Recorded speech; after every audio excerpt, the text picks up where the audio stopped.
اعوذ باللہ من الشیطان الرجیم بسم اللہ الرحمن الرحیم رب اشرح لی صدری ویسر لی امری واحلل عقدۃ من لسانی یفقہوا قولی۔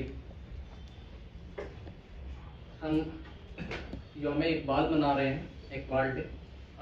البتہ یہ ہونا چاہیے تھا کہ 9 نومبر کو اگر پروگرام ہوتا تو اور زیادہ اچھا ہوتا، لیکن شاید کچھ پریشانیاں تھیں۔ نہیں، اقبال محدود نہیں ہے۔ جی جی جی جی تو بہرحال کل نہیں تو آج ہی سے ہی میرا جو موضوع ہے دراصل کہ والدین، بچے اور اقبال، میں تھوڑا اس میں جو ہے تبدیلی کے ساتھ ایک بات یہ کہنا چاہ رہا تھا کہ دیکھیے، جب بات تعلیم کی ہوتی ہے نا تو اساتذہ کا معاملہ ہے اور ساتھ ہی ساتھ جو طالب علموں کا معاملہ ہے، اسٹوڈنٹس کا معاملہ ہے، اس سے پہلے گھر پہ جو ہے وہ ٹیچنگ شروع ہو جاتی ہے۔ تو ہم اس حساب سے اس کو دیکھیں، اس نظریے سے دیکھیں کہ وہ استاد جس کو فارملی آپ استاد کہتے ہیں، فارمل وے میں کہتے ہیں، وہ تب ہے جب آپ کا ایڈمیشن ہوگا اسکول میں یا مدرسے میں، ہے نا۔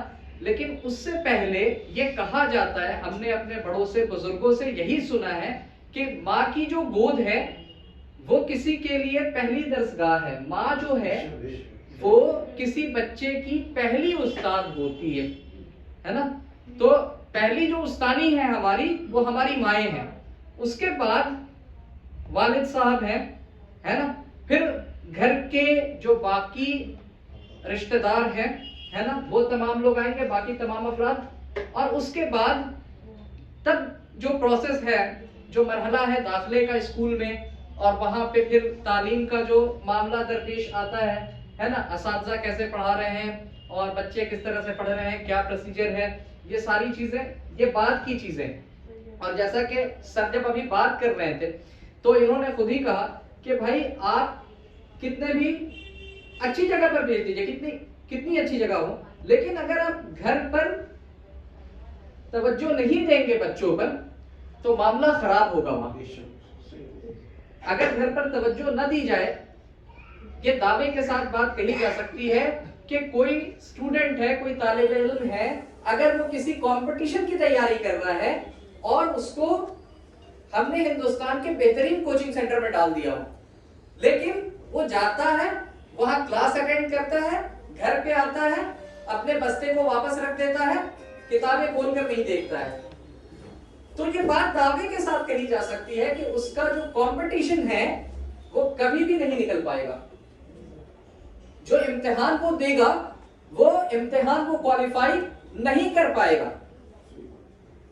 اب معاملہ یہ ہے کہ جس شخصیت کے حوالے سے ہمیں بات کرنی ہے، اقبال کے حوالے سے، اقبال جو ہے وہ تعلیم کو کس نظریے سے دیکھ رہے تھے، اور آج ہمارے درمیان تعلیم کا کیا معاملہ ہے، پڑھنے پڑھانے کا کیا معاملہ ہے۔ بات قرآن پہ بھی کی گئی، یہاں امام صاحب نے چند آیتوں کی تلاوت کی۔ بہتر تو یہ تھا کہ ان آیات کا ترجمہ بھی پیش کر دیا جاتا، وہ ہمارے لیے زیادہ بہتر ہوتا۔ اچھا، ہماری بھی بہت بڑی کوتاہی ہے کہ آخر ہم عربی زبان سے اس حد تک نابلد کیوں ہیں کہ ہمیں چھوٹی چھوٹی آیتوں کے بھی مطالب و مفاہیم سے آگاہی نہیں ہو پاتی۔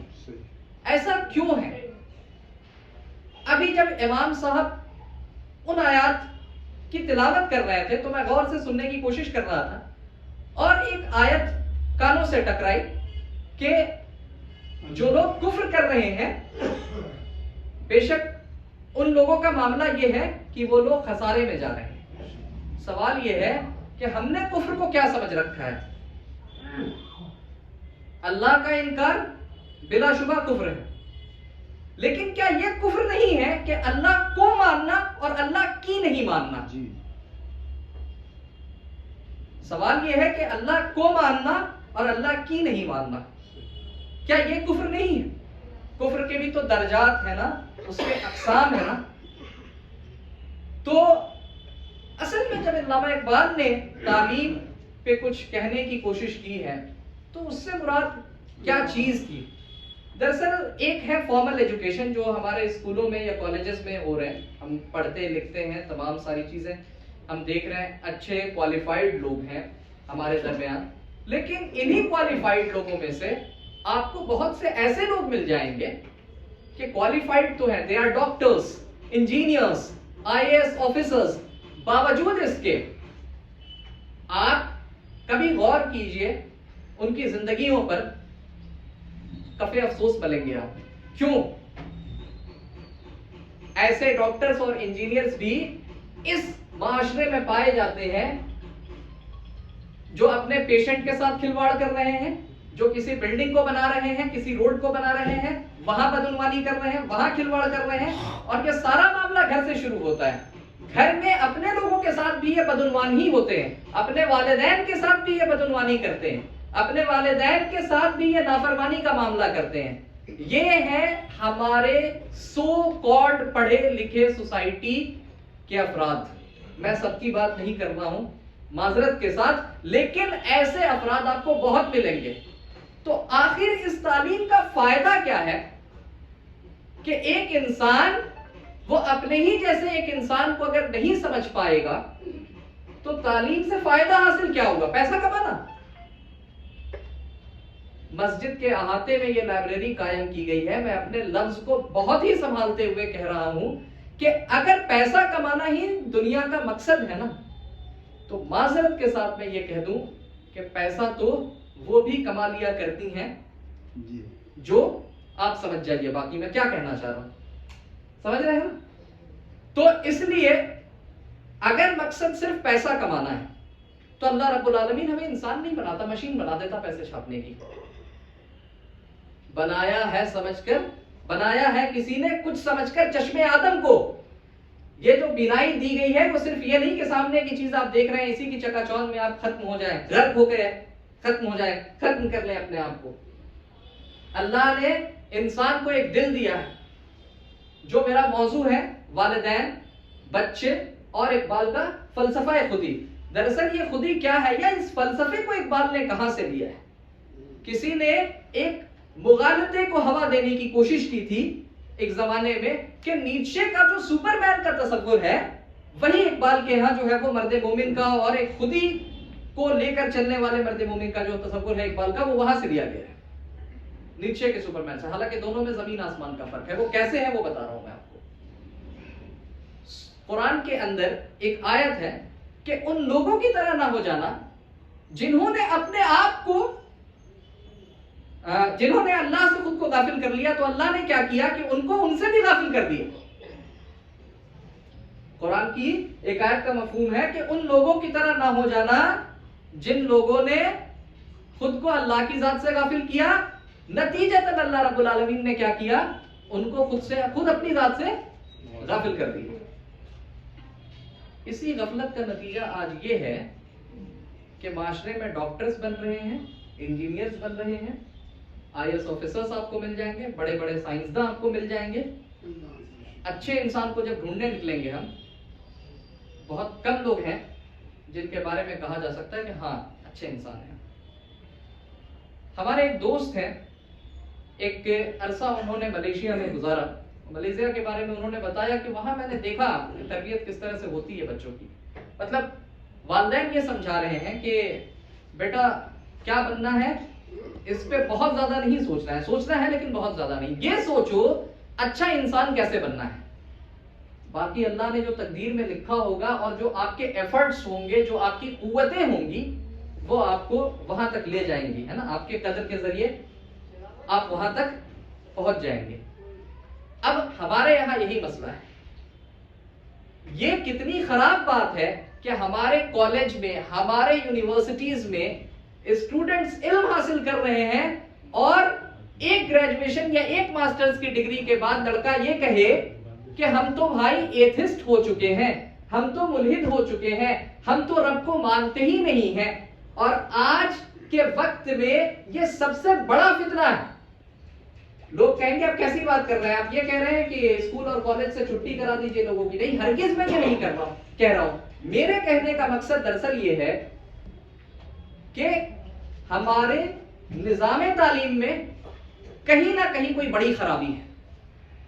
اور جیسا سر یہ بار بار کہہ رہے تھے, حسن صاحب نے کہا نا کہ جب آپ پڑھنا ہی نہیں سیکھیں گے تو قرآن نہیں پڑھیں گے, جب آپ قرآن نہیں پڑھیں گے تو آپ سمجھ ہی نہیں سکتے زندگی کیا چیز ہے.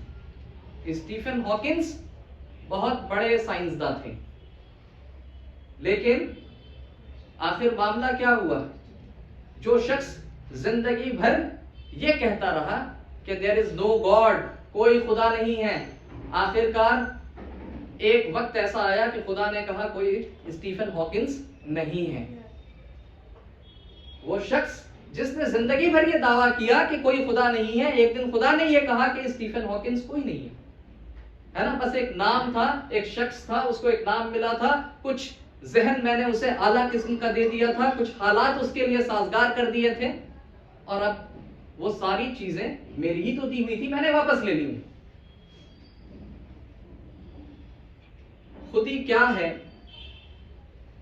اور اس کو کس طرح سے ہم کنیکٹ کر سکتے ہیں تعلیم کے ساتھ؟ والدین اور بچوں کے ساتھ ہم بطور والدین جو ہیں یہ سوچیں کہ ہمارا ریلیشن شپ ہمارے بچوں کے ساتھ کیسا ہے۔ دنیا بھر کی رشتہ داریاں ہم نبھا رہے ہیں، کیا اپنے بچوں کے ساتھ ہم ویسی رشتہ داری نبھا رہے ہیں یا نہیں نبھا رہے ہیں؟ اور اگر نہیں نبھا رہے ہیں تو اس سے زیادہ خطرناک بات کیا ہو سکتی ہے، اس سے بڑا المیہ کیا ہو سکتا ہے کہ جس نسل کی پرورش آپ کے ہاتھوں میں ہے، آپ خود اپنے ہاتھوں سے اس کا گلا گھونٹ رہے ہوں۔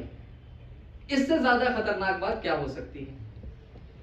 میرے والد انڈو تبتن بارڈر پولیس میں تھے، اور سن 2002 میں انہوں نے VRS لے لیا تھا، والنٹری ریٹائرمنٹ، کیونکہ میرے دادا جان بہت بیمار رہتے تھے، تو آخری پوسٹنگ ان کی غالباً جوشی مٹھ جو کہ ادھر اتراکھنڈ کی جانب ہے وہاں تھی۔ وہاں سے وہ واپس اپنے آبائی وطن بیتیا مغربی چمپارن بہار کی طرف لوٹ آتے ہیں اور ایک کاروبار شروع کرتے ہیں، ہول سیل کی دکان کر کے ان لوگوں نے ہم لوگوں کو پڑھایا۔ ہم 3 بھائی ہیں، میرے بعد 2 اور ہیں، وہ بھی تعلیم حاصل کر رہے ہیں۔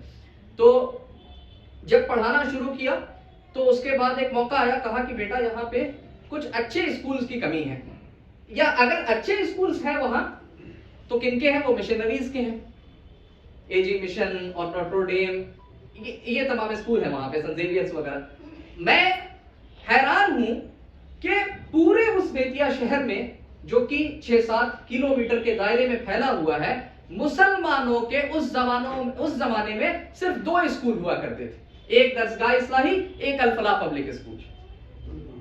مسلمانوں کے یہ 2 اسکول ہوا کرتے تھے۔ ہاں البتہ ایک اسکول آمنہ اردو اسکول کے نام سے تھا، لیکن وہ زوال پذیر، میں کہوں گا اسے زوال پذیر تھا وہ، اس لیے کیونکہ حالت بہت خراب تھی تعلیم کی بھی، اور جو ظاہر ہے کہ انفراسٹرکچر، خیر انفراسٹرکچر ایک سیکنڈری چیز ہے، وہ بعد کی چیز ہے، لیکن تعلیم کا جو معاملہ تھا، جو معیار تھا، جو پرانے ہمارے بزرگ تھے، ہمارے دادا جان یا باقی لوگ وہاں جو تھے، وہ کہتے تھے کہ ہمارے زمانے میں تو بہت اچھی تعلیم ہوا کرتی تھی، بہت اچھے اساتذہ تھے، دھیرے دھیرے وہ ساری چیزیں ختم ہو گئی۔ دوسری طرف عیسائی مشنریوں کے جو اسکول تھے اور جو ان کی کاوشیں ہم نے دیکھی، کیرلا سے نوجوان عورتیں، نوجوان نوخیز لڑکیاں، شادی شدہ عورتیں، وہ آ کر کے اس جگہ پہ بس رہی ہیں۔ ایک کالونی ہے ہمارے یہاں، باقاعدہ اسے کرسچن کالونی کہتے ہیں۔ اس کے بعد اگر ہم یہ رونا روئیں کہ ارے دیکھو کتنے ایڈوانسڈ ہیں وہ لوگ، ہے نا، دیکھو ان کی ٹیکنالوجی کیسی ہے نا، اس کے بعد ہم کہیں تو اب پھر اس کا جو ہے یہ یہاں پہ میں کہوں گا کہ کوئی تک ہی نہیں ہے، یہ کہنے کا کوئی تک بنتا ہی نہیں ہے۔ ہماری محنت کہاں جا رہی ہے؟ ذرا آپ دیکھیے، جا کر کے مسلمانوں کے محلوں کے چائے خانوں کا ایک دورہ کر کے آ جائیے، ہے نا، ٹاپک کیا چل رہا ہوتا ہے، اسرائیل اور US اور پتہ نہیں کیا کیا، اور سعودی اور ایران اور ترکی، ہے نا، اور انہی سے ذرا کہیے کہ بھائی اذان ہو گئی ہے، ذرا مسجد کو چلیے، ارے آپ چلیے نا میں آ رہا ہوں، ارے آپ چلیے میں ذرا بعد میں پڑھ لوں گا۔ مسئلہ کیا ہے؟ علم نہیں ہے، قرآن کا علم نہیں ہے۔ نتیجہ کیا ہے؟ اب آپ کو جو حاصل کرنا ہے دنیا میں آپ حاصل کر لیجئے، فائنلی گر کے ہی رہیں گے آپ۔ دیکھیے علامہ شبلی نعمانی رحمۃ اللہ علیہ نے کہا تھا کہ دنیا کی ترقی یہ ہے کہ وہ آگے بڑھتے چلے جائیں، دنیا والے آگے بڑھتے چلے جائیں، مسلمانوں کی ترقی یہ ہے کہ آپ 1400 سال پیچھے کھنچتے چلے جائیں خود کو، یہاں تک کہ جا کے صحابہ کرام کی صف سے آپ جا کر کے مل جائیں۔ ہے نا, محمد صلی اللہ علیہ وسلم کے ساتھیوں کے سب سے جا کر آپ مل جائیں. تو کیا علامہ شبلی نعمانی جو ہے ہمیں کہہ رہے تھے کیا کہ آپ تعلیم یہ یونیورسٹیز اور کالج میں حاصل مت کرو؟ نہیں. اقبال نے بھی تو ہے نا کسی مدرسے کے اندر تو تعلیم حاصل نہیں کی تھی نا. وہ الگ بات ہے کہ مولوی میر حسن رحمہ اللہ نے ان کو پڑھایا ہے نا, وہ ہمارے یہاں بھی چلن رہا ہے. ہم نے جو ہے کوئی باقاعدہ مدرسے میں بیٹھ کے تو تعلیم حاصل نہیں کی, لیکن آپ دیکھیے مسئلہ یہ نہیں ہے کہ ہم کہاں بیٹھ کے تعلیم حاصل کر رہے ہیں, مسئلہ یہ ہے کس نیت سے حاصل کر رہے ہیں اور چاہتے کیا ہیں. اس قدر شوق کہ اللہ سے بھی برہم ہے, اور آج وہ حال ہو چکا ہے مسلمانوں کا. یونیورسٹیز اور کالجز کے ماحول کو دیکھ کر کے, اور یہ سب سے زیادہ خطرناک جو مرحلہ آج کے وقت میں آ رہا ہے, کیونکہ میں خود ایک طالب علم ہوں, بہت سارے لڑکے, بہت سارے اسٹوڈنٹس میرے پاس آ کر کے, بہت سارے طالب علم آ کر کے یہ مجھ سے کہہ رہے ہیں کہ ذیشان بھائی یہ فلاں جو یہ جامعہ ملیہ کے اندر جو ڈپارٹمنٹ ہے نا, اس میں یہ فلاں صاحب رہتے ہیں, انہوں نے اللہ کا انکار کر دیا ہے. یہ فلاں صاحب کے دیکھو یہ لڑکا جو ہے نا جب آیا تھا تو بڑا اچھا تھا, اس نے جو ہے اللہ تعالیٰ کا انکار کر دیا ہے. یہ فلاں لڑکی ہے, اس نے اللہ کا انکار کر دیا ہے. کیا تعلیم حاصل کرنے کے بعد ہماری یہ حالت ہے؟ تو خودی کے بارے میں اقبال نے کیا بات کہی تھی اس کو ذرا سا جان لیجئے. میں چونکہ اپنے آپ کو سمیٹنا بھی ہے مجھے,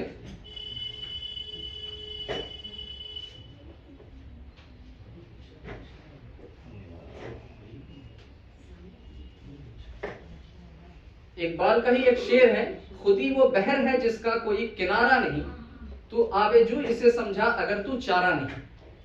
ابھی اس کی تشریح بھی پیش کی جائے گی. اب یہ یہاں جتنے والدین بیٹھے ہوئے ہیں اور بچے بیٹھے ہوئے ہیں, اس کو اپنے ذہن میں بٹھانے کی کوشش کریں. اس کی تشریح میں یہ بات کہی جا رہی ہے, اس نظم کے مطلب میں اقبال خودی کی تعریف پیش کرتے ہوئے کہتے ہیں کہ خودی تو ایسا بے پایا سمندر ہے جس کا کوئی کنارہ نہیں ہے, لیکن اس کا کیا کیا جائے کہ تو نے خودی کو ایک معمولی ندی سمجھ لیا ہے. یہی تیری کج فہمی اور کم ہمتی ہے. کہنے کا مقصد یہ ہے کہ خداوند عز و جل نے انسان کو بے پناہ قوتیں عطا کی ہیں, یہ الگ بات ہے کہ اسے ان قوتوں کا ادراک نہیں ہے. اب یہ معاملہ ہمارے ساتھ بھی تو ہے نا. اللہ نے کیا نہیں دیا ہے ہمیں, اللہ نے کیا نہیں دیا ہے. چائنا پہ ذرا نظر اٹھا کر کے ڈالیے آپ. ہندوستان کے اندر تو یہ واویلا کھڑا کیا جاتا ہے نا, ارے اتنی پاپولیشن, یہ مسلمان, ان کی پاپولیشن دیکھو کتنی ہے. دیکھ لیجئے ذرا چائنا کو, 750 کلومیٹر کا سفر آدھے گھنٹے میں ہو رہا ہے وہاں پہ. کہاں سے کہاں پہنچ گئے وہ. انہوں نے اس چیز کو ہتھیار بنایا. ہم نے کیا کیا, ہم نے اس پاپولیشن کو چائے کھانے کی زینت بنائی, ہم نے اس پاپولیشن کو ہوٹلز کی زینت بنائی ہے. تو اللہ نے ایک نعمت دی تھی, لیکن کوئی نعمت نہیں ہے اگر ہم اللہ کو نہیں پہچانتے ہیں اور اس کے فرمودات پر عمل نہیں کرتے. یاد رکھیے, کوئی نعمت نہیں ہے, کوئی نعمت نہیں ہے اگر ہم اللہ کو نہ پہچانے اور اس کے فرمودات پر عمل نہ کریں. اگر آپ صلی اللہ علیہ وسلم کی طرز زندگی کو نہ اپنائیں, کوئی نعمت ہمارے لیے نعمت نہیں رہے گی. ساری چیز چھن جانے والی ہے مسلمانوں کی اگر نہ سمجھے وہ قرآن کو, اگر نہ سمجھے وہ حدیث کو, اگر نہ سمجھے وہ شریعت کو. اور یہی حدیث, یہی شریعت, یہی قرآن ہے جس نے سب سے زیادہ تعلیم پر فوکس کیا, سب سے زیادہ تعلیم پر زور دیا. قرآن کی پہلی آیت کیا ہے, اقرا, پڑھ. اور ہم کیا کر رہے ہیں, ہم کہہ رہے ہیں لا اقرا, ہمیں پڑھنا ہی نہیں ہے, ہم تو دور بھاگیں گے. بھائی کس چیز کا بہانہ بنائیں گے, اب کب تک اللہ سے بہانہ کرتے رہیں گے. کیا یہ جو بے حرمتی, بے عزتی, بے وقعتی جو ہم نے دیکھی ہے اپنی آنکھوں سے, یہ کافی نہیں؟ اب کیا کیا جھیلیں گے, اور کس چیز کے لیے ہم تیار بیٹھے. اب ذرا والدین سے میں کہوں گا کہ اپنے بچوں کے اسکلز کو سمجھنے کی کوشش کیجئے. آپ اگر اتنے پڑھے لکھے نہیں ہیں, ہے نا, یہاں لائبریری ہے, یہاں پہ انٹلیکچوئل طبقہ ہمارا بیٹھا ہوا ہے, آپ یہاں آئیے. خود حسن صاحب نے کہا کہ ہمارے پاس آپ لے کر کے آ جائیں. پیسے کی پرابلم ہے ہمارے درمیان, الحمدللہ پیسے والے لوگ ہیں بھائی, ایسا تھوڑی ہے کہ مسلمان سارے کے سارے مسلمان غریب ہیں، ایسے بہت سارے. ارے بھائی آپ کیسی بات کر رہے ہیں؟ مسلمانوں کے کھانے کو دیکھ لیجئے، پہناوے کو دیکھ لیجئے. تو پیسہ اگر وہاں خرچ کر رہا ہے، کچھ ادھر بھی تو شفٹ ہو سکتا ہے. ایک مسلمان اگر ادھر پیسہ خرچ کر رہا ہے تو کچھ ادھر بھی تو شفٹ ہو سکتا ہے. میرا ابھی 3 تاریخ کو نکاح تھا. 3 تاریخ کو میں نے ڈہری آن بہار کی جامع مسجد میں اپنا نکاح پڑھوایا. جہیز اور تمام ساری چیزوں کو اپنے حصول صاحب سے منع کیا کہ آپ ہرگز ہرگز نہیں دیں گے. اور اس میں سپورٹ کرنے والے، ہیلپ کرنے والے میرے برادر نسبتی ہیں، کیونکہ وہ ہمارے بہت اچھے دوست بھی ہیں. ساتھ میں ہم نے مل کے اسلامی دعوت کا بھی کام بہت کرنے کی کسی زمانے میں کوشش کی. الحمدللہ انہی چیزوں کا یہ ثمرہ ہے کہ نکاح جو ہے بہت ہی آسانی سے، سمپل سادہ طریقے سے ہو گیا. اور آپ یہی دیکھ لیجئے کہ آپ کی تعلیم اگر صحیح نہیں ہے، قرآن سے آپ نہ بلد ہے نہ آشنا ہے، آپ چاہے ڈاکٹر بنے، انجینئر بنے، سائنٹسٹ بنے، میں ہرگز یہ نہیں کہہ رہا ہوں کہ یہ سب نہ بنے، یہ ضرور بنیے آپ. لیکن سب سے پہلی جو ذمہ داری ہماری ہے کہ ایک صحیح مسلمان، سچا مسلمان، اچھا مسلمان، اللہ کو ماننے والا، اللہ کی ماننے والا، محمد صلی اللہ علیہ وسلم سے صرف عشق کے دعوے کرنے والا نہیں، اس عشق کے امتحان میں پاس ہو جانے والا، کامیاب ہونے والا مسلمان ہمیں بننا ہے انشاءاللہ. اور قرآن کی جو پہلی آیت ہے اور اس آیت کا جو پہلا ٹکڑا ہے اقرا، اس پہ باقاعدہ عمل پیرا ہونا، تبھی محبت فاتح عالم ہوگی ہماری، ورنہ کوئی فائدہ نہیں ہے، ورنہ کوئی فائدہ نہیں ہے. میں 2-4 منٹ کے اندر اپنی بات کو بس سمیٹنے کی کوشش کر رہا ہوں. کچھ پیراگرافز ہیں جو میں پڑھوں گا اور پھر اپنی بات جو ہے انشاءاللہ اس پہ ختم کروں گا.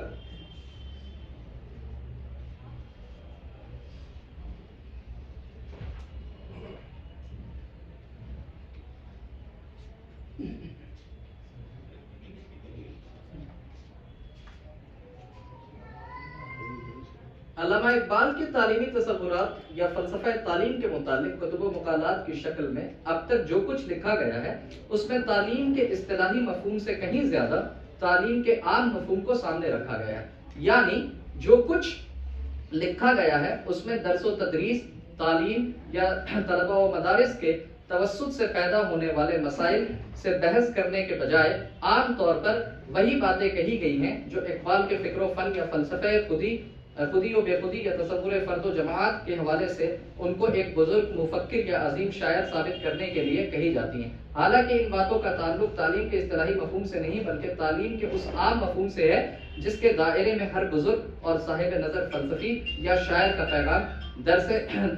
پیغام درس حیات آ جاتا ہے. پیغام درس حیات آ جاتا ہے. اقبال نہ تو فن تعلیم کے ماہر تھے، نہ انہوں نے اس فن کی تحصیل کی تھی، نہ اس موضوع پر انہوں نے کوئی کتاب لکھی. بجز اس کے کہ کچھ مدت تک بحیثیت پروفیسر کالج میں درس دیتے رہے، کوئی مستقل تعلیمی فلسفہ انہوں نے نہیں پیش کیا. اقبال کے تعلیمی افکار سے کلیتاً صرف نظر نہیں کیا جا سکتا. انہوں نے تعلیم کی فنی اور عملی صورتوں پر غور کیا ہے، مسائل تعلیم کو اپنی توجہ کا مرکز بنایا ہے، اپنے فلسفہ حیات میں مناسب جگہ دی ہے، تعلیم کے عام معنیوں اثرات پر روشنی ڈالی ہے، اس کے ڈھانچے، اغراض اور معیار کو موضوع گفتگو بنایا ہے اور اپنے عہد کے نظام تعلیم پر تنقیدی نگاہ ڈالی ہے. مدرسہ، طلبہ، اساتذہ اور نصاب سب پر اظہار خیال کیا ہے. صرف مشرق نہیں، مغرب کے فلسفہ تعلیم اور نظام کار کو بھی سامنے رکھا ہے. دونوں کا ایک دوسرے سے مقابلہ کیا ہے، ان کے درمیان حد فاصل کھینچی ہے، خرابیوں اور خوبیوں کا جائزہ لیا ہے اور یہ بتایا ہے کہ زندگی کو کامیاب طریقے سے برتنے اور اس کی مزاحمتوں پر قابو پا لینے کے لیے کس قسم کی تعلیم اور نظام تعلیم کی ضرورت ہے. اور آج بھی دراصل ہمیں یہی سوچنا ہے کہ کس قسم کی تعلیم اور نظام تعلیم کی ضرورت ہے. پڑھنا سب کچھ ہے، چھوڑنا کچھ بھی نہیں ہے، لیکن آخر وہ نظام تعلیم ہمارا کون سا ہو اور کس قسم کی تعلیم ہم دے بچوں کو کہ ایسا نہ ہو کہ ایک بچہ انجینئر بن رہا ہے اور اپنے ماں باپ کو گھر سے باہر نکال دے اور کہے کہ آپ وردھا آشرم میں رہیے، کہے کہ آپ اولڈ ایج ہوم میں رہیے، کیونکہ پھر اس کے ساتھ بھی یہی ہوگا. پوری نسل خراب ہوتی ہے. ایسے کوئی غلطی جو ایک بار انسان کرتا ہے نا، نسلیں تباہ ہوتی ہیں اس سے. اسی طرح سے ایسا نہ ہو کہ کوئی بچہ ہمارا پائلٹ بنے اور اللہ کا انکار کر دے گا ہم تو اتنا اونچا اڑ چکے ہیں کہ بھائی یہاں بھی اللہ دکھائی نہیں دے رہا ہے، ہم تو مانتے ہی نہیں ہیں. یہ حال نہ ہو جائے، یہ حال ہمارا نہیں ہو. انسان اپنی خودی کو پہچانے، اپنے انر سیلف کو پہچانے. نقشے کا جو سپر مین تھا، واقعی وہ سپر مین، اس کو جو نام دیا گیا نا، انسان سپر نہیں ہے، یاد رکھنے کی چیز ہے. کتنا بھی سپر ہو جائے وہ سپر نہیں ہو سکتا ہے، اللہ سے زیادہ سپر نہیں ہو سکتا ہے. نقشے کا سپر مین جو ہے اس کے جو تیور ہیں کہیں نہ کہیں ظالمانہ ہے، اور مرد مومن کا تیور یہ نہیں ہو سکتا ہے، کیونکہ اسے ہمیشہ یہ بات یاد رہے گی کہ کسی نہ کسی کو منہ دکھانا ہے، اور وہ کون ہے؟ صرف ایک ہمارے رب کی ذات ہے. یہی سپر مین اور مرد مومن کے درمیان فرق ہے. یہی سپر مین اور مرد مومن کے درمیان فرق ہے. آخر مرد مومن نے کون سی تعلیم حاصل کی ہے اور سپر مین نے کون سی تعلیم حاصل کی ہے؟ کس نظام کے تحت وہ چل رہے ہیں اور کس نظام کے تحت ہم چل رہے ہیں؟ کیا ہم دونوں کا نظام برابر آ چکا ہے یا کچھ فرق ہے؟ یا جن کو ہم مرد مومن واقعی کہتے ہیں، ہمیں ان کے تعلیمی نظام کی طرف دیکھنے کی ضرورت ہے یا نہیں؟ یہ ہمیں آج سوچنے کی ضرورت ہے. والدین کو بھی سوچنے کی ضرورت ہے، بچوں کو بھی سوچنے کی ضرورت ہے، اساتذہ کو بھی سوچنے کی ضرورت ہے، اور پورے معاشرے کو، پورے قوم کو مل کر کے سوچنے کی ضرورت ہے. میں انہی لفظوں کے ساتھ، انہی الفاظ کے ساتھ اپنی باتوں کو ختم کروں گا. کہنے کے لیے کیا کچھ نہیں ہے، لیکن وقت کی قلت ہے. تو انشاءاللہ کبھی پھر موقع رہا تو آپ انشاءاللہ مدعو کریں گے تو میں ضرور آؤں گا اور اپنی بات کو اور بھی زیادہ پر اثر طریقے سے پیش کرنے کی کوشش کروں گا. میں بہت ہی معذرت خواہ ہوں کہ میں اس لائق نہیں ہوں کہ مجھے یہاں جو ہے بولنے کے لیے کھڑا کر دیا جائے. ظاہر ہے کچھ ایسے موضوعات ہوتے ہیں جن پر بولتے وقت انسان خود کو بونا محسوس کرتا ہے. وہ موضوعات کیا ہیں؟ وہ موضوعات ہیں توحید، محمد صلی اللہ علیہ وسلم اور محمد صلی اللہ علیہ وسلم سے جڑا ہوا ہر ایک شخص.